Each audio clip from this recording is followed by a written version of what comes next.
the Agile brand.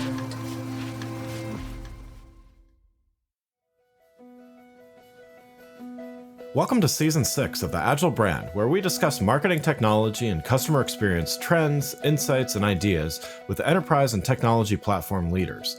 We focus on the people, processes, data, and platforms that make brands successful, scalable, customer-focused, and sustainable. This is what makes an Agile brand. I'm your host, Greg Kihlstrom, advising Fortune 1000 brands on MarTech, marketing operations, and CX, best-selling author and speaker. The Agile Brand Podcast is brought to you by TEKsystems, an industry leader in full-stack technology services, talent services, and real-world application. For more information, go to teksystems.com. Before we get started, I wanted to let you know that my latest book, Priority is Action: 7 Principles for Better Strategies, Decisions, and Outcomes, is now available. In it, I give ideas and insights for leaders and teams that need to make meaningful progress on their priorities. After all, our priorities are what we do, not what we say we'd like to do. You can find Priority is Action on Amazon or learn more on my website, gregkihlstrom.com. Now let's get on to the show. The adoption of AI into customer experiences and marketing efforts is happening rapidly. But it's not enough to just slap AI onto an existing interaction. Success lies in how humans plus AI work together to create what my guest today calls boundless experiences. This is certainly something we heard about a lot at the recent Forrester CX Summit North America in Nashville. Today, I'd like to welcome JP Gounder, Vice President and Principal Analyst at Forrester Research, to join us today to talk about the crucial alignment of customer experience, digital experience, and marketing. JP, welcome to the show. Thank you for having me. Yeah, looking forward to talking about this with you. Why don't we get started, though, with you giving a little background on yourself and your role at Forrester? Sure. I've been at Forrester for 19 and a half years, so quite a long time. And as you can imagine, across that period of time, I've done lots of things. I primarily work on the employee side of the world of late, employee experience, the future of work. I do a lot of generative AI, as you might imagine. But of course, for this event, I went full in on customer experience, marketing, and digital business with my keynote. Yeah, great. Well, yeah, so let's dive in here.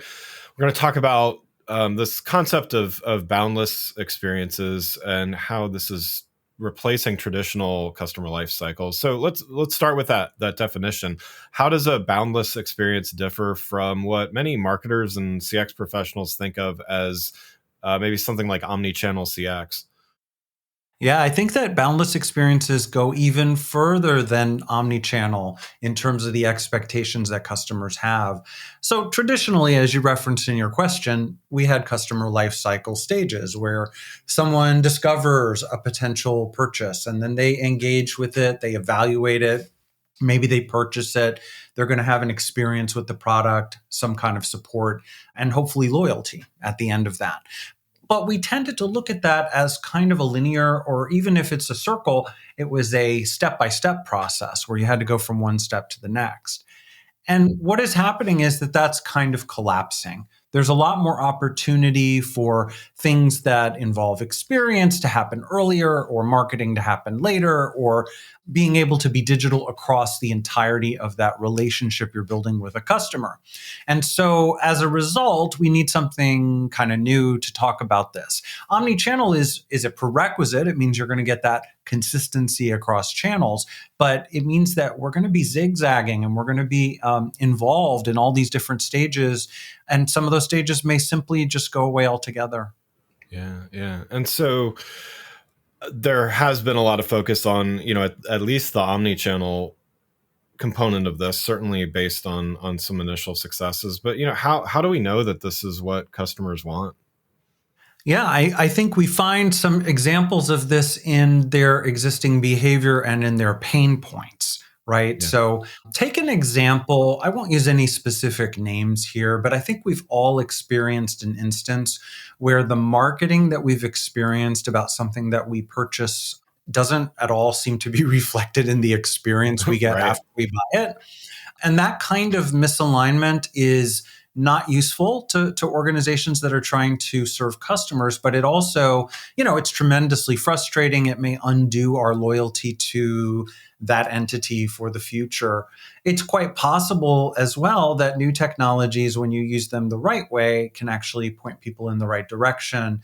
Generative AI, for example, can be used to create a lot of personalization that takes into account what you've been told before, who you are, what your expectations look like, what your behavior look like. We're not completely there yet, but we're building toward a world in which we simply understand each individual customer better, and we can deliver a better promise to them as a result. Yeah, yeah. And I think, certainly the research bears this out, and Forrester has plenty of supporting points for customers wanting things like you mentioned, like personalization and really just consistency across channels. You mentioned you work a lot on the employee side of things and the future of work side of things. I'm wondering, most people, most leaders probably know that this is valuable and know that there's potential here, but what's getting in the way of brands actually delivering on this concept of boundless experiences? It could vary quite a bit depending on what kind of an employee we're talking about and what kind of environment in which they work. I've done some recent research into the frontline, for example, which is often really interesting to CX people because these are employees who are working directly with the customer.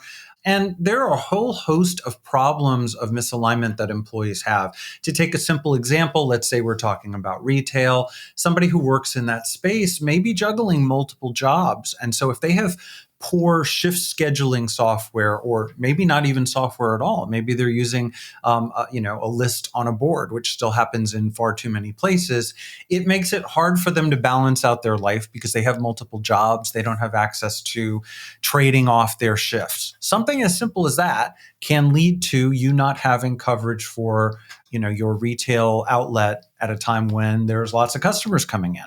On the white collar or corporate side, a lot of things can happen poorly there as well. Maybe there's poor collaboration between these different functions. The people who design the customer experience aren't collaborating effectively with the digital team or the marketing team. And so we need to make sure that all of these things come together, not just technologically, but culturally, to build great collaboration. Without that, you're not going to be able to build these experiences. Yeah, yeah. And so you mentioned AI a couple times already, and wanted to talk about that a little bit more. One of the themes of the Forrester CX conference this year was humans plus AI, and to me that speaks to something certainly that is top of mind of how do we augment humans work with AI rather than kind of just slapping AI onto a situation, because I feel like that's what a lot of companies trying to jump on bandwagons are trying to do, whether they might be trying to justify it with strategy, but it's still kind of slapping a Band-Aid on a situation. So can you talk a little bit about, what does humans plus AI mean when done well? And, how does that compare to maybe doing it the wrong way? Yeah, it's a crucial question. Here we're saying humans plus AI, not AI plus humans or AI running around doing things on its own. That there is, at this stage in the market, it's tempting to fly too high, too fast, to try to embrace AI as a cure-all or a panacea. And oftentimes what happens is that you're not going to get very good results. And that's not even necessarily the fault of the technology, but the expectations that you've placed upon it. So human plus AI means that human wisdom, intentionality, oversight, and sort of guardianship exists in all of these situations. Now, let's take an example where AI plays a strong role. That would be something like contact centers, where maybe with today's AI, you can do tier 1 support using AI. That's still going to be governed by a lot of human governance and sort of judgment and strategy of how it gets used. What are the moments where we escalate to tier 2? And so getting that balance right, even in a highly automated AI environment, is really important. Ultimately, what we want to make people think about is go into any particular problem you're trying to solve. Think of it as primarily a business problem that has certain outcomes you're going for. and bring to bear the skills that you have available to you, whether they're human or AI, but always keep humans involved, humans in the loop as you deploy it. I'm excited to announce an exclusive offer that will enhance your listening experience of the Agile Brand with Greg Kihlstrom podcast. You can now listen to my show, The Agile Brand, completely ad-free on your favorite listening apps like Spotify and Apple for just $4.99 a month, giving you access to all the great conversations with top thought leaders in marketing technology, CX, and more without the ads. To learn more and sign up, follow the link in the show notes to listen to The Agile Brand completely ad-free. Check it out now. And so, looking at since a lot of your focus is on the employee and the human side of this, what's the biggest barrier there to taking this approach? Whether that's leaders, employees, anybody in between. Yeah, there's a few different problems that come up. Some of these are going to be solvable technology problems, trying to figure out how to make, adding generative AI to your tech stack work effectively, securely, choosing the right technology that's going to perform in your scenario. But that's a very solvable problem. I mean, it requires some engineering work, some work with your IT colleagues, but it is a fixable problem.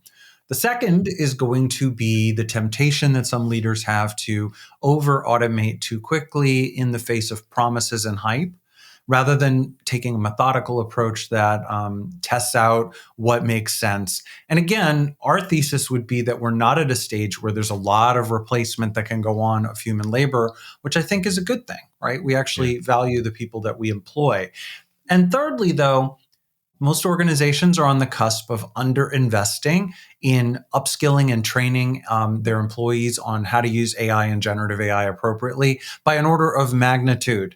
I have a framework I call AIQ. It's Forrester's way of looking at this.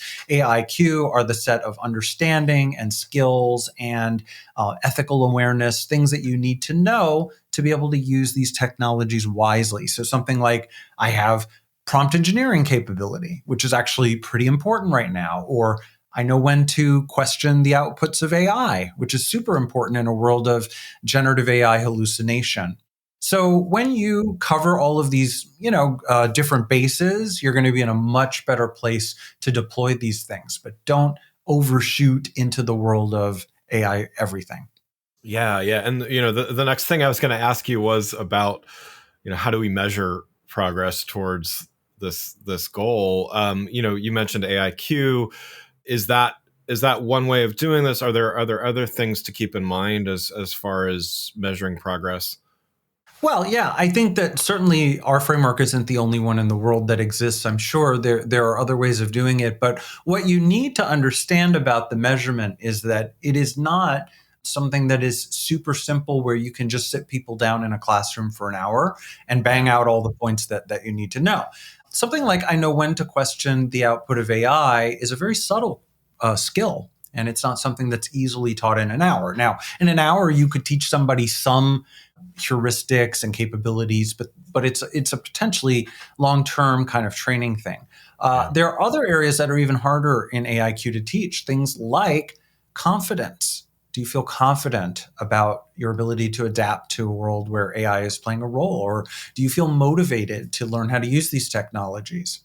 So it is a mix of hard and soft skills, of understanding, of awareness, of motivation. And you may be using a variety of different measurements for each of those things. One that we like is, aside from AIQ, is employee experience. So you're probably surveying your employees about a variety of different issues, including questions and focus groups and surveys about how they are interacting with new deployments of technology can be really helpful as you try to fine tune how you use those tools as well.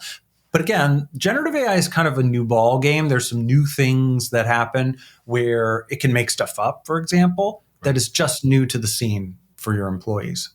Yeah. Well, yeah. And so along those lines, you mentioned several really valuable things that employees 10 years ago probably had no idea they would ever need to learn, but being able to trust results in AI and being able to determine all of those things. It's like these are new things, and some may be adopting it more quickly than others. What should companies be doing to get their human team members ready for this human plus AI future?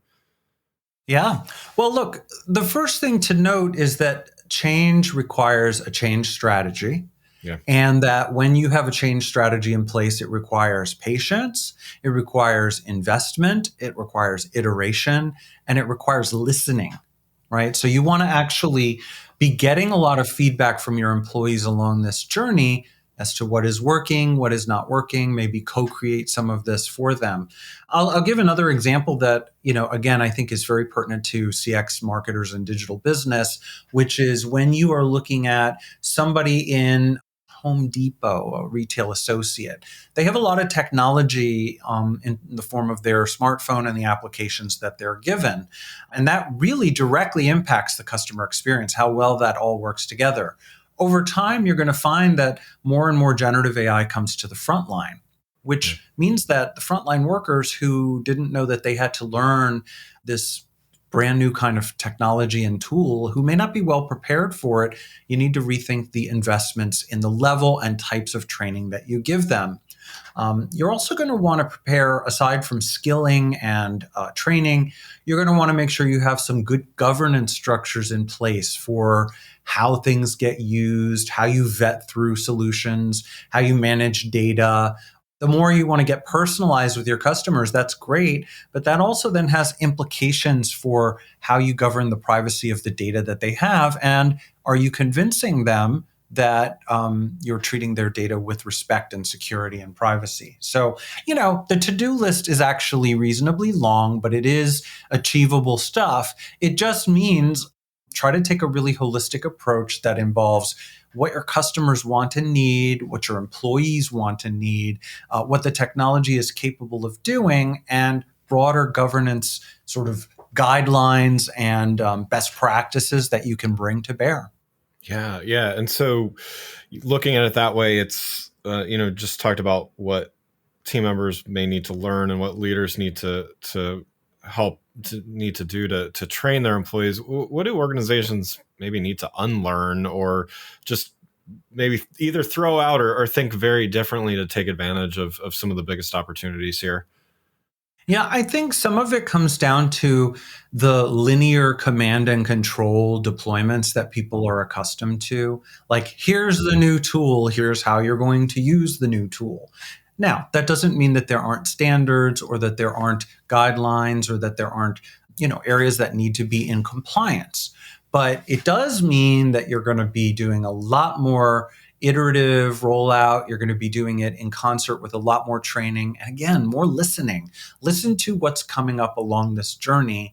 I think you'll find that generative AI tools can be incredibly powerful. They can create magic, but they can also create mayhem. And employees may be the ones who are on the front line and able to really identify those moments of mayhem so that you can deactivate them if necessary or remediate them over time.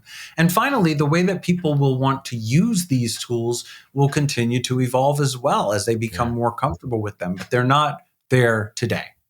Yeah, yeah. And so those that are out there maybe looking to change careers, or aspiring leaders out there, what should they be doing to prepare for their next role if they want to be part of this human plus AI future? Yeah, I think that a combination of learning and experience, finding ways to get experienced, integrating this technology into the work that you do, there's going to be a stage here where it's going to be a lot of hype and check the box.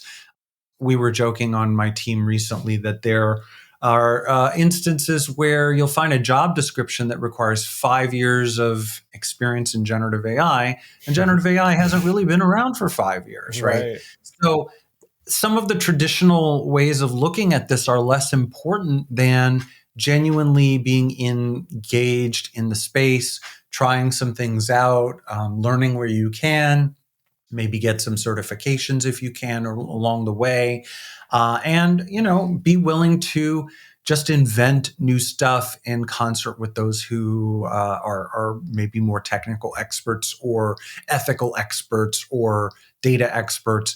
There's just so much that can be done here, but it does require a lot of open-mindedness and experimentation. And it also sounds like perhaps collaboration with teams either in different ways than done previously, or maybe new collaborations between team members. Would you say that's true? I think so. I mean, again, I mentioned the alignment that's necessary between marketers and customer experience pros and the digital team, and they need to be rowing in the same direction. But in order to do that, they're often going to be solving some more fundamental problems that sit underneath if they've been siloed in the past, if they've been disaligned. Well, that means it's not even just a technology challenge. It means that there's some fundamental decisions and conversations that need to be had and that need to be adjudicated in one direction or another. Before you can row the boat in the same direction, you need to figure out what direction that's going to be. So a lot of this comes down not to just technology on its own. That's always a fixable problem, but what is the level of alignment and communication, collaboration, and unanimity of, convincing everybody to get on the same ship? Yeah, absolutely. Well, JP, thanks so much for joining today. One last question before we wrap up here. Just got back from Forrester CX Summit North America. What was a highlight for you? Well, I think it was telling this story about humans plus AI, because right now, I think most of our clients who I work with all the time, they're very much in the weeds of what should we be doing with generative AI? How can it help us? What are the dangers? But a lot of them are overlooking some of the human dimensions of it. And anytime I get the chance to highlight that humans come first, human judgment is most important, human governance, human guardrails, and the skills that humans themselves have are crucial to the future and success of AI or generative AI. For me, that's a good day because it's so easy to lose track of that as you're trying to nail down some kind of deployment. Yeah, absolutely. Well, again, I'd like to thank JP Gounder, Vice President and Principal Analyst at Forrester Research, for joining us today.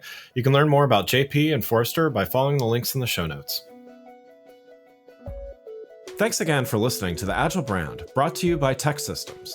If you enjoyed the show, please take a minute to subscribe and leave us a rating so that others can find the show more easily. You can access more episodes of the show at www.gregkihlstrom.com. That's GregKihlstrom.com. While you're there, check out my series of best-selling Agile Brand guides covering a wide variety of marketing technology topics, or you can search for Greg Kihlstrom on Amazon. The Agile Brand is produced by Missing Link, a Latina-owned, strategy-driven, creatively fueled production co-op. From ideation to creation, they craft human connections through intelligent, engaging, and informative content. Until next time, stay agile.